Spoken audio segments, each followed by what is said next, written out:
Hey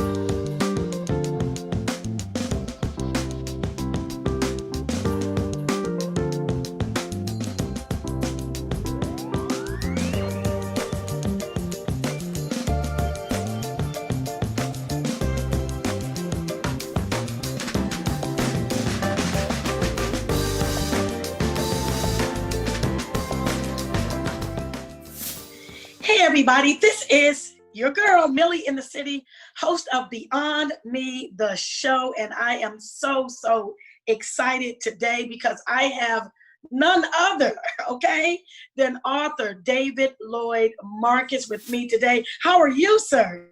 I'm great. I'm fantastic. How are you? I am wonderful. How have you been surviving in this quarantine? I've been enjoying myself because I've been enjoying my babies. They've been home from school, so Okay. I get to spend a lot of time with family. I'm not one of the ones that have complained through quarantine. I didn't complain at all. It's all good to me to slow down for a little bit. So yeah, because I said, hey, holler at me, give me a call.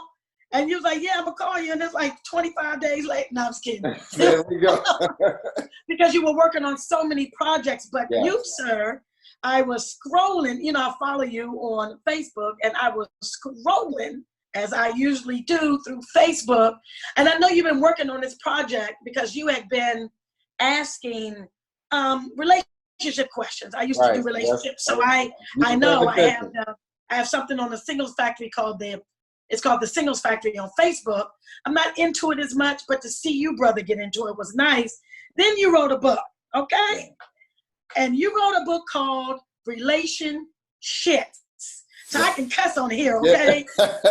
Look, it's all one word, so it's not a cuss word. I just made up relationships. Right. The Black Book. And some of the chapters you have revealed, we're going to get into that in a few moments.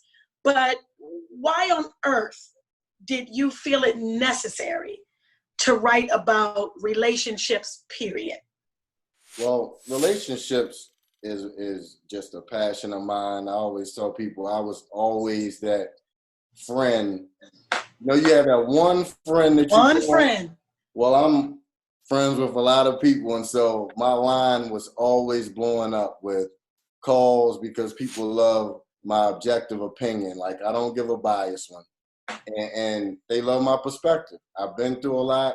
My experiences really inspired me. And with this book, after being married for 7 years and divorced and me and my ex-wife went through 7 marriage counselors before we hit. Right. And so I never heard that before. And so this book was kind of therapeutic for me to write, get out my frustrations. And to me, like, I feel today, the state of relationships is just a joke. And that's where, and it's kind of BS. And so that's what made me, I was like, you know what? People love the way I write. I said, I'm going to write a relatable book that speaks directly to what we're experiencing now, something that I wish I actually read while I was in counseling. Like, I feel like you can give this book to couples to make them aware of what they're actually doing, because sometimes we don't see ourselves, but this is definitely a book of accountability for sure. I love that. And I hear a little Baltimorean kind of accent, sir. Yeah, born and raised. You're going to hear a lot of twos and U's.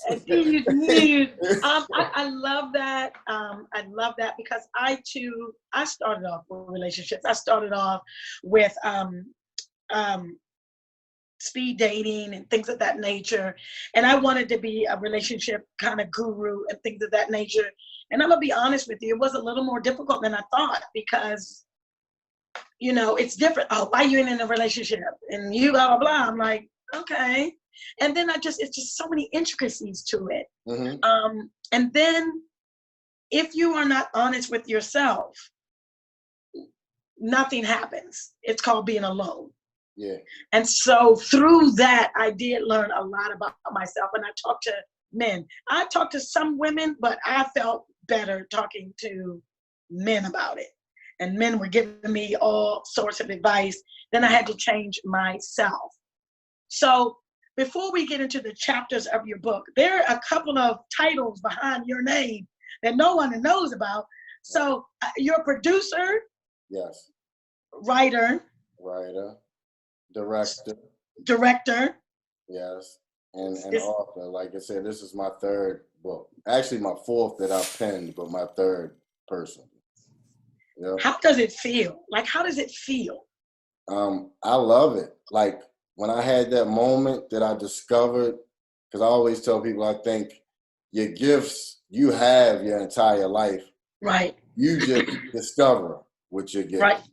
And once I discovered that gift, it's been no looking back from ever since. I dream about stories. If I'm in the room with people, you at a party, I'm seeing a story. So you might be yourself at a party, I'm seeing scenarios, stories, and characters. And that's just how my mind works. It's like once I tap into it, I can't turn it off. So I love it. I love it. I think I became a poet after I was a rapper. Okay. Tell me about that off camera. I tell you that. No, and I became a poet, and everything I saw, not even everything I saw, it would just come to me in the shower. Mm-hmm. And so that's why it's going to sound funny, but I appreciated Hustle and Flow, because I understood when he pulled over, like, hold on for a second, let me write this down. Yes. I've jumped out of showers.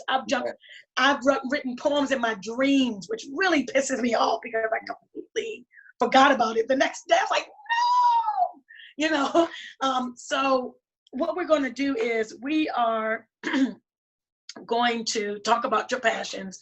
We're going to also talk about these chapters because they're very crafty titles for these. I'm like.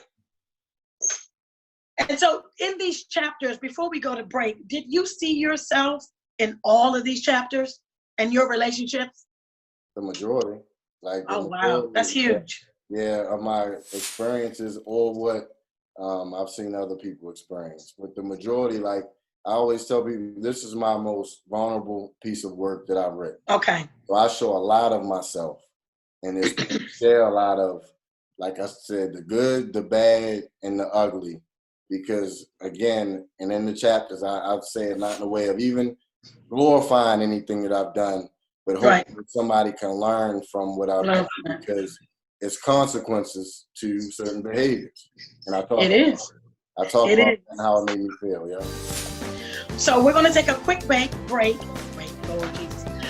We'll be right back. This is Millie in the City for Beyond Me, the show. We'll be back.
Welcome back, everyone. This is Millie in the City, your host of Beyond Me, the show. And It is just my honor and pleasure to have author David Lloyd Marcus on with me today, sir.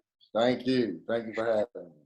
Before we get into your book, Relationships, because I'm just going to say Don't that you all love day it? long. Look, that's going to be a worldwide term. It's in my before crawl, that. right?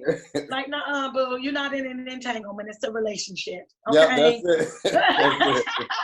The Black Book. I thought of something, and like we were talking about, you just think. I'm always thinking, and this COVID has me thinking. Earlier, I thought last night, I thought before I knew I was going to interview you, I thought, geez, it's been an explosion, I think, of Black male authors. Okay. One, why do you think so? And two, how proud you must be again for that even little anecdote. I'm proud. I think a lot of it has to do with now it's not gatekeepers like it used to be. Because there's so many ways to publish. Like self-publishing is huge. Like traditional publishing is kind of going out the window now.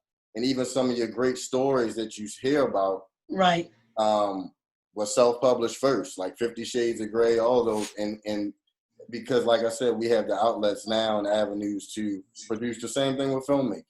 YouTube, Amazon Prime, is nothing really stopping us from putting out our own work.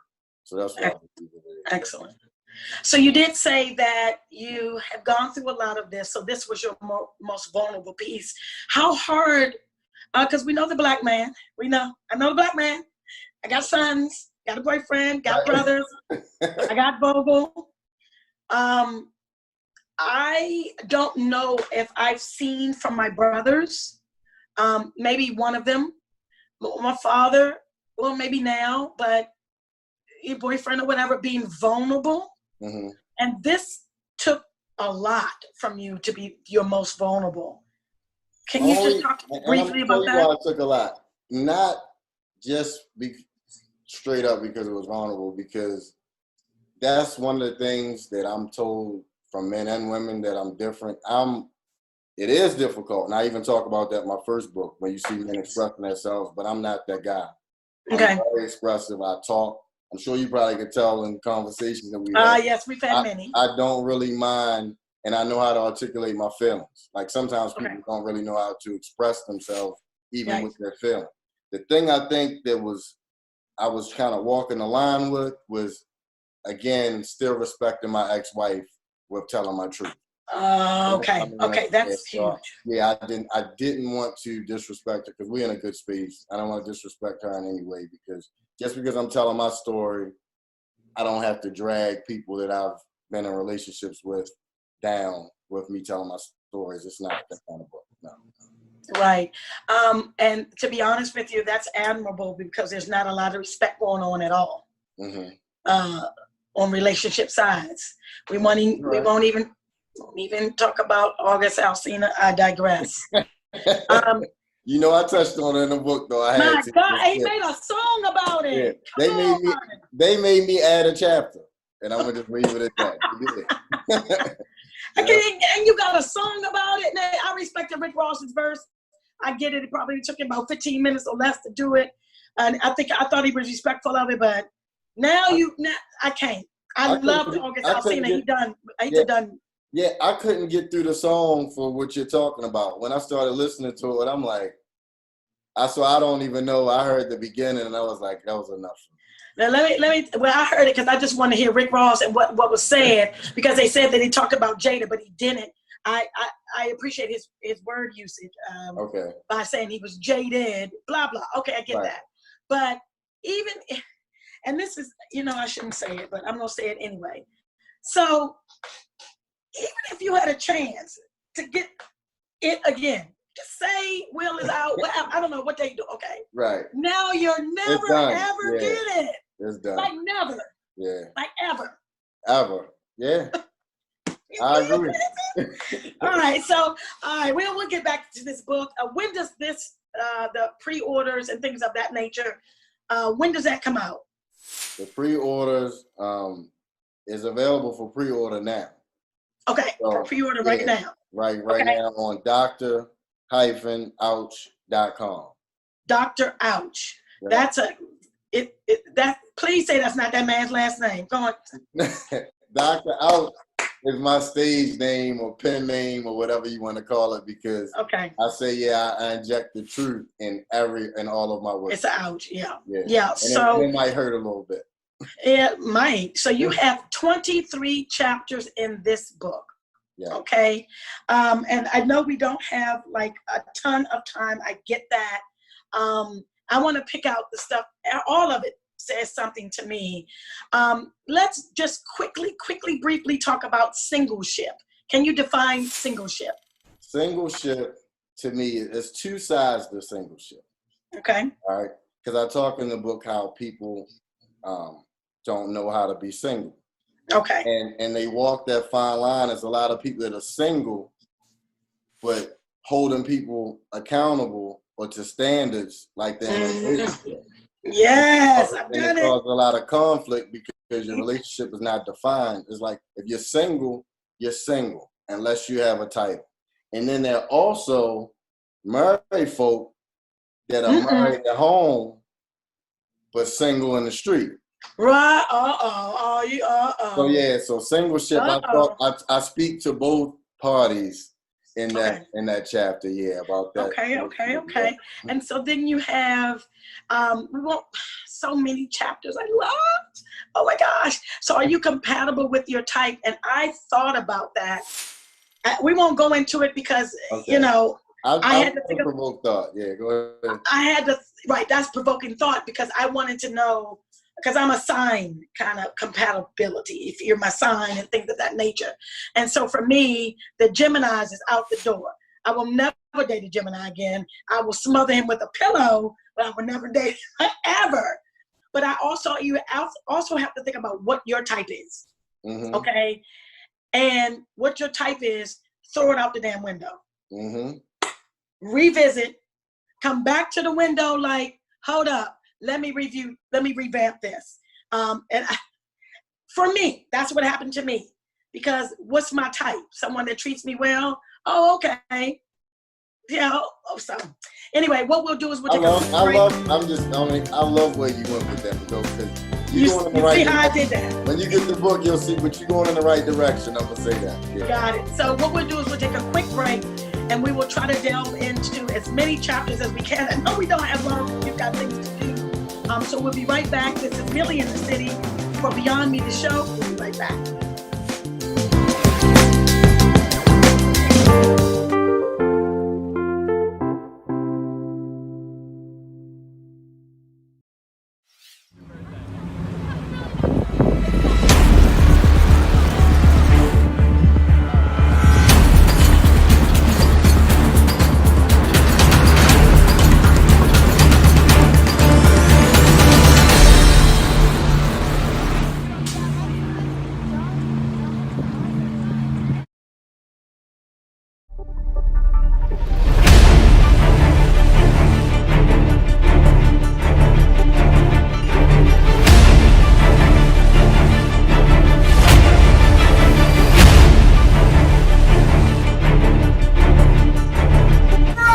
Because I am fully convinced this has been all in sports. You in the building. The second time around. Whitley. Stewart sisters, Carson my sister. That is what makes.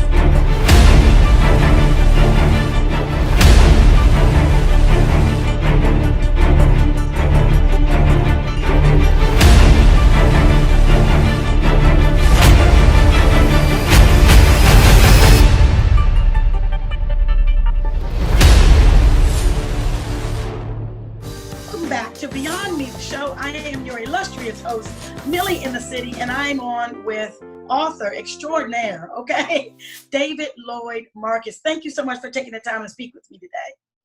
Thank you for having me. We are talking about your new book that is on sale for pre-order right now, called Relationships, the Black Book. Still love the title. Going to be saying that all the time. Need to get my copy pre-order So I will be getting my copy today. I'm excited. We were talking about the chapters in your book. We talked a little bit about, are you compatible with your type in chapter 3? The title right there makes me think about my type and how I threw it out the window to currently be in a successful, in my opinion, relationship. Good. Tired of being by myself. Had to throw it out the window. You gotta be that. Yeah. A cheater's karma. Ooh, that chapter is gonna touch some souls. It's gonna touch some souls. Look, we ain't gonna talk about it. What we're gonna do is we ain't gonna talk about it because I feel like I used to long time ago be a cheater. I get it, but the karma bit is a bitch, and I get that. So we're gonna go on. You talk about transparency of core intentions. Yeah. So basically, being honest and being just as honest you could possibly be with your core intentions. Right off the break, because I think a lot of times we're not giving people a choice, and there's I never did. Yeah, it's that representative, right? And then they get to know. It's like, and then now we're mixed. Like, are we in a relationship? Are we not? Like, you should tell somebody right off the break, right? Basically, what your intentions are, and you can decide whether that's the person for you or not. I love that. And you asked a question in chapter 6. Do you live in toxic land? Woo. Ooh. Okay. I don't even know. I think toxic land also probably includes, I didn't read the book, but I'm just imagining that toxic land includes, the bad boys for us. It is that, but it's a little deeper because in that chapter, I'm like, do you live? Because you might not know. You might have a lot of toxic behavior that's producing these results, these toxic relationships. Oh, okay. And you might take or make light of certain behaviors, and it's like, no, like I believe the little fox has spoiled the vine. That's what the scripture says. Yeah, so all of these little behaviors will amount to this big thing. And so when I talk about toxic land, I'm like, do you live there? Do you like it there? I live there. I don't, and I had someone say, you must like it. I'm like, no, I don't. And then maybe I do. Exactly. All right. So we're talking about, are you single and wasting time? Casual sex, pros and cons. Been there, done that. Won't get into it. Secret sex. You know what? Not touching that either. I've had some, never mind, not the point. I'm going to go back to August Alsina. No secret sex for me, okay? Right. Time is not on your side. And I think that's one thing a lot of people say is we have time. I, on the other hand, say, we ain't got a lot of time. Look around. Mm-hmm. Do you agree? Okay. So I think that this chapter called... And I got to touch that just so... Okay, go ahead. No. Where I go in the time is not on your side chapter, because every chapter, like you said, is a thought-provoking. I'm trying to make you think. With the titles, but I just it's a lot of people with many years under their belt and brag about it, and just talked about that. It's absolutely worthless. Literally just talked about that yesterday. Worthless. Yes, so I did. I go in on that. Yeah. It's about happiness and fulfillment, not time. Well, go ahead. Okay, so I know what the word fake happy means. I've been fake for a long time until I just stopped. So that chapter I already know is going to touch. People going to be like, yeah. And with this book, I know you're hoping just for one person to say, that's it. Wow, that's me. Oh, God, thank God for this book. I'm so proud of you, sir. You just have no idea. So you have, I'm going to read you a little bit.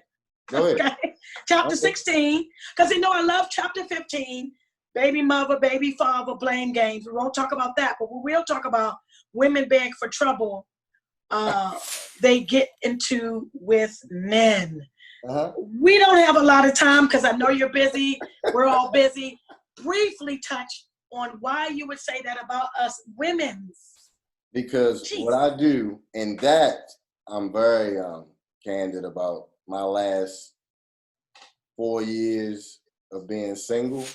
Okay. And me being very honest and the women that, like I said, being honest about core intentions. And then women, as time go on, had this picture of what they wanted us to be that I've never agreed to, never signed up for. Okay. And it's like, I just go into how a lot of times women walk into the fire. Yes, we do. And the building is burning right away.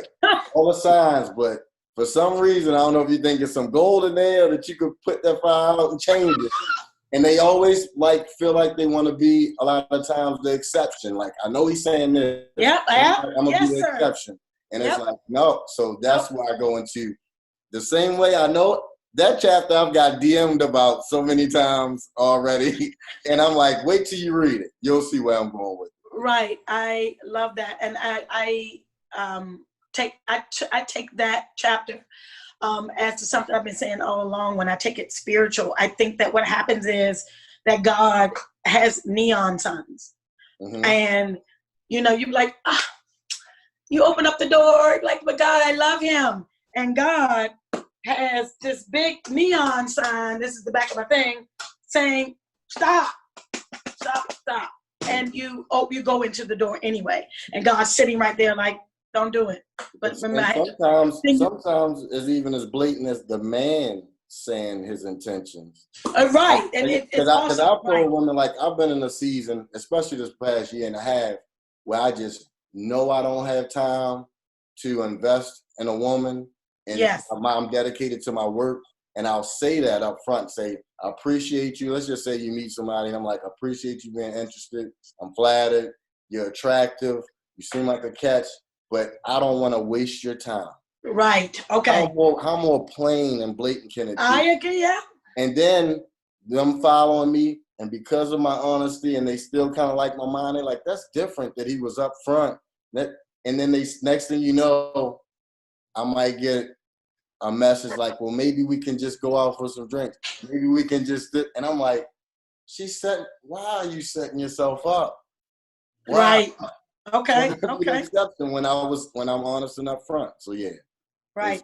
So, and I know we just have a little bit of time. You're talking about monogamy, and you're talking about, that you guys are damaging good women. I love that. I just really can't wait to get the book. The term Marion type, liar, liar. Ladies, are you taking advantage of good men and catering to trash? Yes, we have. But I'm going to stop it there because I got a few more minutes with you. And basically you ended up with, are you in a relationship or relationship? Mm-hmm. And I think if I were honest with myself, I've been in relationships. Now I'm in a relationship, and that's some true honesty for your ass. And it sucks because you're like, oh shit. I've been in a relationship.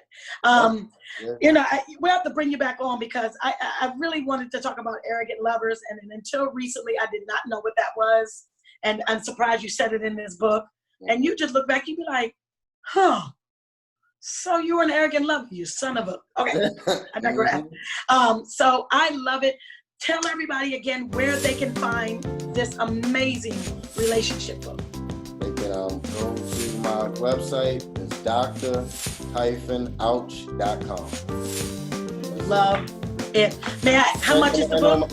And you can, the website's on my social media too. My Facebook is David Lloyd Marcus, and my IG is David L. Marcus. I love it. Okay, and so you've got that. How much is the book? $14.99. Okay. Let me get can I cash out? No, I'm just playing. I'm just joking. I'm just joking. I want to thank you today for speaking with me. Very, very happy to talk with you. And I wish this book much success. I know you'll do well. I'm going to go get my copy in a few minutes. And so you just have an amazing day. And you need to be on the bestseller list. I'm afraid of that. Thank you. I believe and praying that this will be. Yep, it's necessary. This is Millie in the City for Beyond Me, the show. Just want to let you guys know that you already are born with wings, so all you have to do is fly. Next time, guys, we will see you later. This is Millie in the City for Beyond Me, the show. Pretty deuces. Bye-bye.